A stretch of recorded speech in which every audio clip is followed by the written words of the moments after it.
হরে কৃষ্ণ। জড়বিদ্যা যত মায়ার বৈভব, তোমার ভজনে বাধা। অনিত্য সংসারে মোহ জনমিয়া, জীবকে করে এ গাধা। জড়বিদ্যা যত মায়ার বৈভব, ঈশ্বরকে ভুলে এই জড়জাগতিক শিক্ষায় মানুষ যত উন্নত হতে চেয়েছে বা যত আধুনিক হওয়ার চেষ্টা করেছে, ততই মানুষ এই সংসারে গাধার মতো পরিচয় দিয়েছে।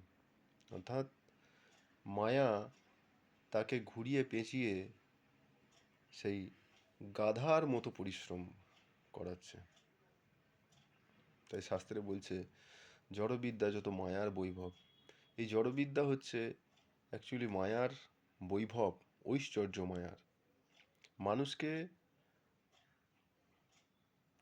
আধ্যাত্মিক চেতনার দিকে যখন মানুষ এগিয়ে যেতে চায়, তখন হচ্ছে মায়াদেবী মহামায়া তার এই বৈভব এবং ঐশ্বর্যের দ্বারা জীবের পরীক্ষা নেয়।